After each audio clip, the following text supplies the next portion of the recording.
সাফল্য ব্যর্থতায় নারীরা অনেক এগিয়ে। আমার মার থেকে বেশি সময় কাটিয়েছে বেগম খালেদা জিয়ার সঙ্গে।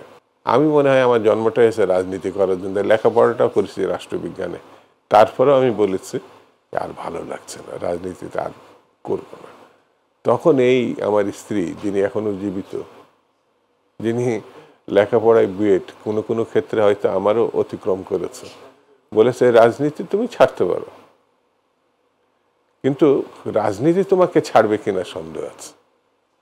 তার মানে আমরা সমাজের কাছে যে দায়বদ্ধ, রাষ্ট্রের কাছে যে দায়বদ্ধ, মানুষের কাছে যে দায়বদ্ধ, আমরা তো শুরুটা করেছি মানে ছাত্র ইউনিয়ন দিয়ে, সামাজিক রাজনীতি দিয়ে, মৌলানা ভাসানীর সঙ্গে, তারপরে একজন বিপ্লবী যিনি স্বাধীনতার ঘোষক তার সঙ্গে, অর্থাৎ পুরো রাজনৈতিক জীবনটা আমার যেরকম ছাত্র রাজনীতি থেকে রাজনীতি, পূর্ণাঙ্গ রাজনীতি বেগম খালেদা জিয়ার সঙ্গে, তার যত শাসন এবং তার সঙ্গে যে যত সময় কাটিয়েছে, আমি আমার দেশ থেকে যখন ঢাকা ইউনিভার্সিটিতে আসছে আমি হিসাব করে দেখেছি আমার মার থেকে বেশি সময় কাটিয়েছে বেগম খালেদা জিয়ার সঙ্গে।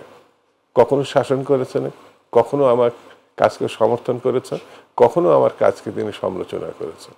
অর্থাৎ পরবর্তী জীবনে এখন তো মেয়েরা আমার পড়াশোনা করছে, তারাও আমার ত্রুটি বিচ্যুতি সাফল্য এগুলো নিয়ে আলোচনা করে, অর্থাৎ তারাও একটা জীবনের অংশ।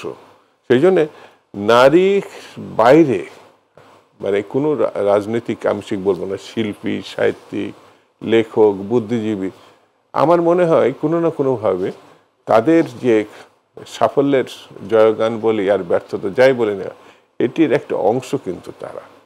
এই কথা ভেবেই সম্ভবত আমাদের সমাজের শুরুটা ওইভাবে না হলেও শহীদ জিয়া রহমানের সময় সামরিক বাহিনীতে নারীর আগমন ঘটেছে, পুলিশের ক্ষেত্রে আগমন ঘটেছে, যে জায়গাগুলোতে ছিল না।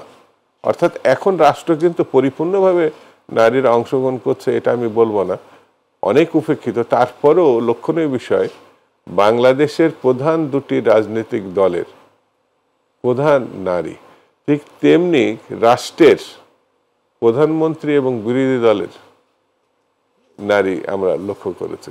অর্থাৎ বাংলাদেশের প্রেক্ষাপটে পুরুষের পাশাপাশি অনেক ক্ষেত্রেই সাফল্য ব্যর্থতায় নারীরা অনেক এগিয়ে।